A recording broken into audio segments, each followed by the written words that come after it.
Кымбаттуу кыргызстандыктар, урматтуу мекендештерим. Биз 2005 жана 2010 жылдагы эки революциянын сабактарын уnuттук. Элибизде өткөндү унутсак, тарых кайталанат, тарых эскертип турат деген сөз бар. Биз мурдагы революциялар менен салыштырып карай албайбыз. Бийлик дайыма өз элине кызмат кылууга жана элдин тандоосун кабыл алууга милдеттүү экендигин көрдүк. Тарых дагы бир жолу сабак берди. Айрыкча бийликке дагы бир жолу катуу сабак болду. Өткөн жума ичиндеги күндөрүбүз биздин эркиндигибиздин, биздин демократиябыздын, биздин көп улуттуу ынтымагыбыздын жана Кыргызстандын жалпы элинин биримдиги сыналды. 2020 жылдын 4 октябрында тарыхый шайлоо өткөрүлүшү керек эле. Эл жөн эле жогорку кеңешти шайлаган жок. Эл келечекке тандоо жасады. Эл жаңыланууну тандады. Эл акыйкаттыкты тандады. Тилекке каршы элдин үнү бийликке жетпес болду. 4 октябрда элдин тилеги, жаштарыбыздын үмүтү уурдалды. Жана ал масштабтуу саясий кризистин башталышына түрткү болду. Бүгүн жалпы Кыргызстандын эли жөнүндө өзгөчө сөз айткым келет. 2020 жылдын күзү жаңы тарыхты, улуттук аң сезимдин жаңыланган барактарын ачты. Ар түрдүү курактагы, ар башка улуттагы, ар түрдүү саясий көз караштагы адамдар мыйзамсыздыкка каршы, добуштарды сатып алууга, фальсификациялоого жана административдик ресурстарга каршы көтөрүлдү. Айрыкча Кыргызстан эли бир муштумдай биримдигин көрсөттү. Баарыбыз ушул күнү кыргызстандык болдук. Бирдиктүү, көп улуттуу бир эл болдук. Мындан ары да дал ушундай болот. Трайбализмди жок кылабыз.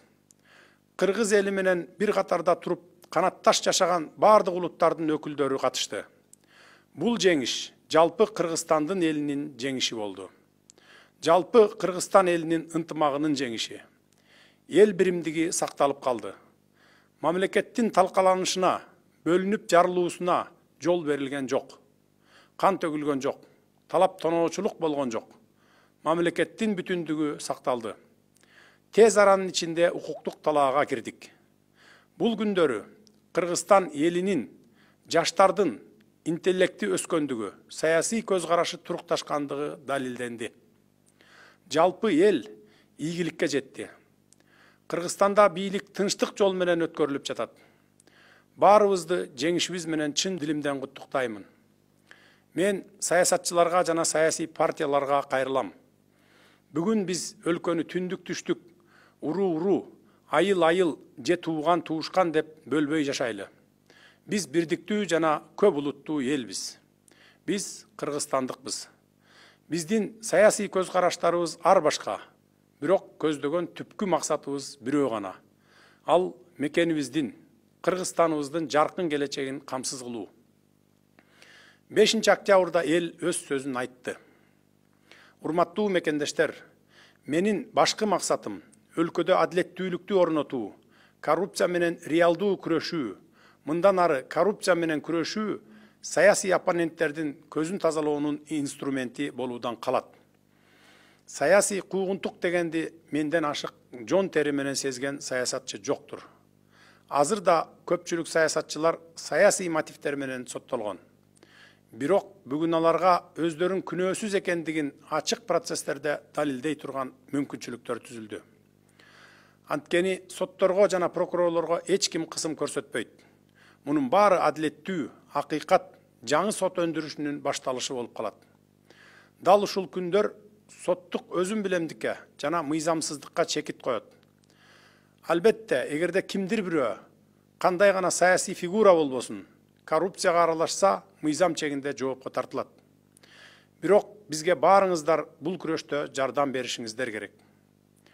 Сот реформалар мындан ары президенттик аппарат тарабынан эмес, коомчулуктун көзөмөлүндө жүргүзүлөт.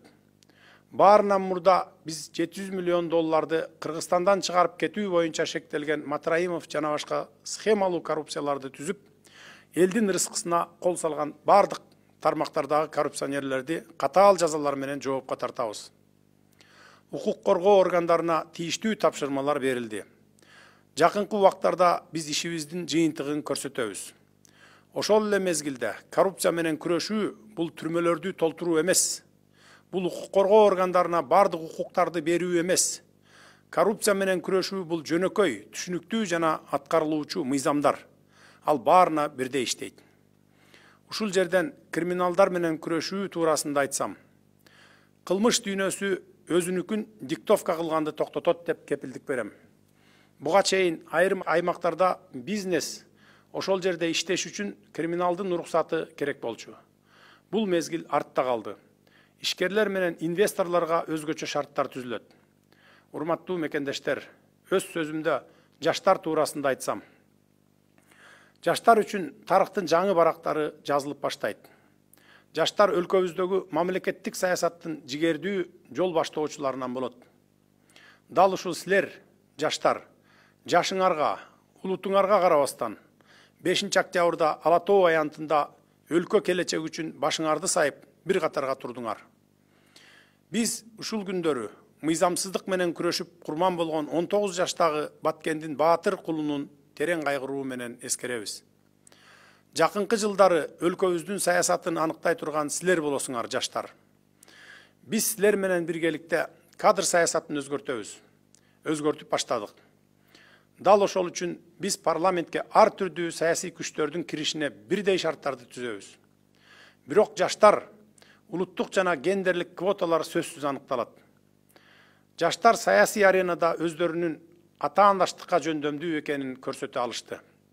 Эми алар иштен да өздөрүн көрсөтөт деп ишенемин. Ошондой эле алдыдагы шайлоолордо өздөрүнүн позицияларын эркин коргой алууга толук шарттар түзүлөт. Урматтуу мекендештер, экономика жана реформалар туурасында айтсам, жакынкы айлар биз үчүн жеңил эмес мезгилдерден болот. Биринчи кезекте экономикалык кырдаалды турукташтыруу зарыл. Инвесторлордун ишеничин калыбына келтирүүбүз керек.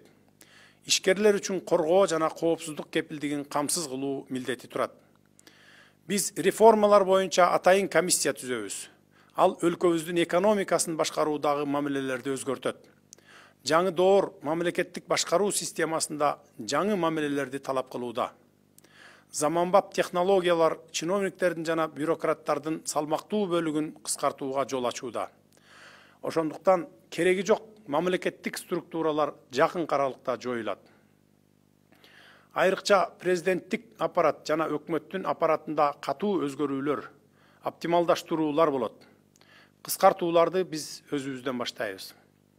Акыркы мезгилде топтолуп калган көйгөйлөр көптөгөн жетекчилердин айынан улам артка жылдырылып, ачылбас яшиктерде жата бергендигин ачык айтып моюнга алышыбыз керек. Натыйжада саламаттык сактоо системасы COVID-19 пандемиясына даяр эместигин көрсөттү. Санариптик система мамлекеттик кызмат көрсөтүүдө жана билим берүүдө жок экендигин көрсөттү. Кредиттерге жана гранттарга таянуу өлкөнүн финансы системасын башкарууда кылмыштуу салтка айланды. Ал эми аларды бөлүштүрүүнүн бүдөмүк механизми мамлекеттик башкарууда системалуу коррупцияга негиз болуп калган. Биринчи кезекте пандемия маалында эл жакындарынан айрылып жатканда пайдасы тийбеген кредиттерге ревизия жүргүзөбүз. Мунун баары оюлбай жаткан муздардын чети эле. Жакынкы күндөрү биз чече турган башкы милдеттер. Мамлекеттин тышкы саясаты жаатында мурда кабыл алынган эл аралык милдеттенмелерди аткаруу улантылат. Биз мамлекеттин стратегиялык өнөктөштөрүнүн арасында алган кадыр баркын, беделин туруктуу сактап калуунун жана аны өркүндөтүүнүн үстүндө иштерди жүргүзөбүз. Урматтуу кыргызстандыктар, мен Кыргызстаныма ак ниет кызмат кылууга бардык билимимди, тажрыйбамды, Кыргызстандын өсүп өнүгүшүнө бардык күчүмдү, бүт эркимди жумшаймын. Сиздердин колдоо менен биз ушул кризистен чыгып, өнүгүүгө багыт алабыз. Мен үчүн элдин кызыкчылыгы баарынан бийик турат. Мен силердин уулуңармын. Карапайым үй бүлөдөн чыккан баламын. Биз системаны толугу менен өзгөртөбүз. Ал үчүн мага колдооңор керек болот. Эч качан жалгыз дарак токой болбойт. Дагы бир жолу элиме башымды ийип таазим этемин.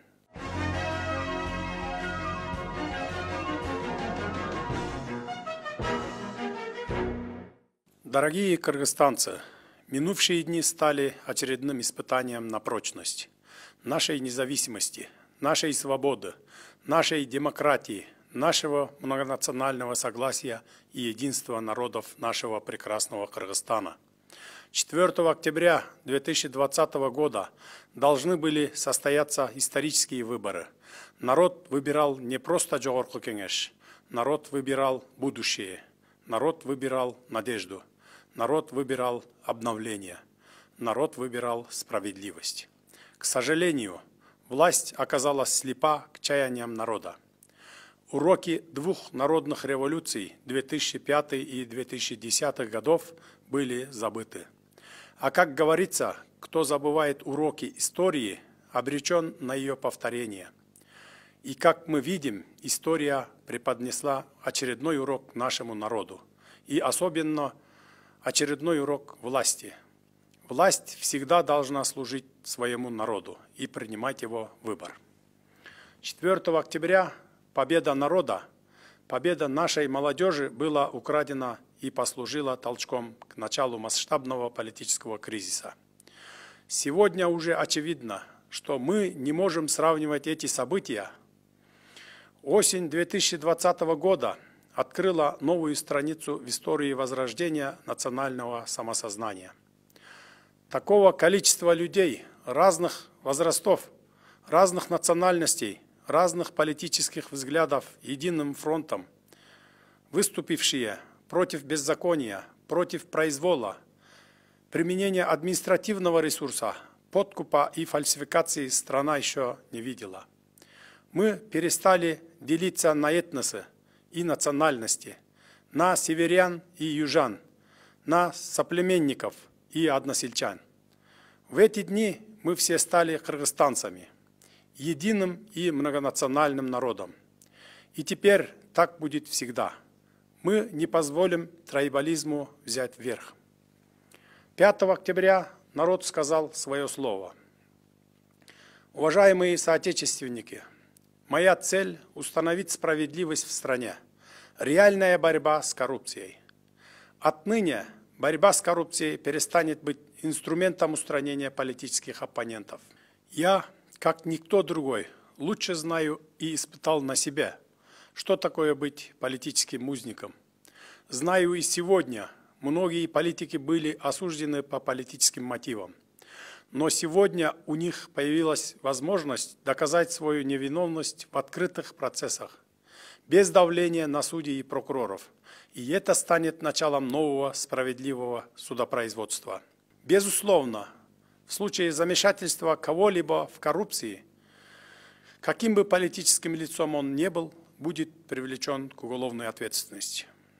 В этой борьбе нужна нам ваша помощь.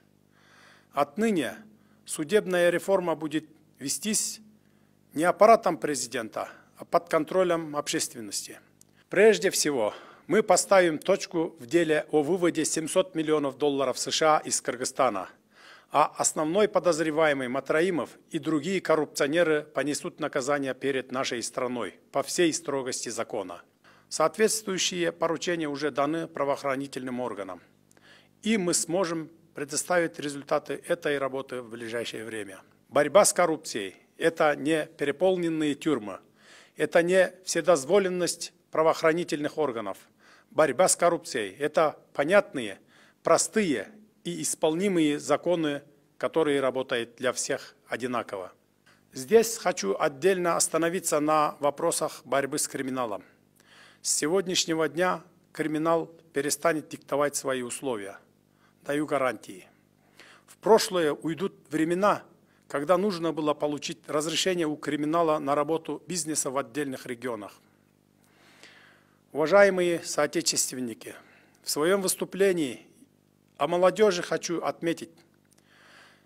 Для молодежи начнется новая страница нашей истории. Молодежь станет активным проводником государственной политики нашей страны. Именно вы, молодежь разных возрастов и национальностей, стояли 5 октября на площади Алато, готовые отдать свою жизнь ради будущего нашей страны. Мы все скорбим о погибшем герое, 19-летнем парне из Баткена, который погиб, борясь с этим беззаконием. Именно вы будете вершить политику нашей страны в ближайшие годы. Мы вместе с вами изменим кадровую политику. Именно поэтому мы создадим равные условия для прохождения в парламент самых разных политических сил. Но молодежная, национальная и гендерная квоты будут сохранены обязательно. Молодежь уже доказала свою конкурентоспособность на политической арене. Теперь они должны отстоять свои позиции на предстоящих выборах. Уважаемые кыргызстанцы, об экономике и реформах. Ближайшие месяцы станут самыми трудными для нас всех. Прежде всего, нам необходимо стабилизировать экономическую ситуацию, восстановить доверие инвесторов и обеспечить гарантии защиты и безопасности для наших предпринимателей. Мы создадим специальный комитет по реформам, который изменит сам подход в управлении экономикой нашей страны.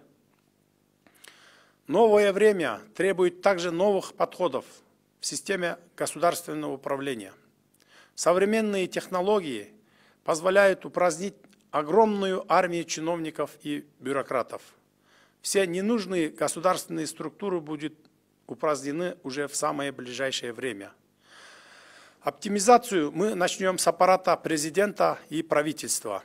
Сейчас мы должны открыто признать, что копившиеся в последнее время вопросы многие руководители просто откладывали в долгий ящик. Результатом стала неготовность системы здравоохранения к пандемии COVID-19, а также отсутствие цифровой системы предоставления государственных услуг и обучения. Опора на кредиты и гранты стала преступной политикой в управлении финансовой системой страны, а не прозрачный механизм их распределения, основой для системной коррупции в системе государственного управления. Мы начинаем ревизию по кредитам, взятые на борьбу с COVID-19. И это только верхушка айсберга. Главные задачи, которые нам предстоит решать в ближайшие дни. Уважаемые кыргызстанцы, я с полной ответственностью заявляю, что все свои возможности, знания, профессиональный и жизненный опыт направлю на созидание и развитие нашей страны и благополучия народа. Только с вашей поддержкой мы можем преодолеть все трудности и выйти из этого кризиса. Еще раз выражаю огромную благодарность всему народу.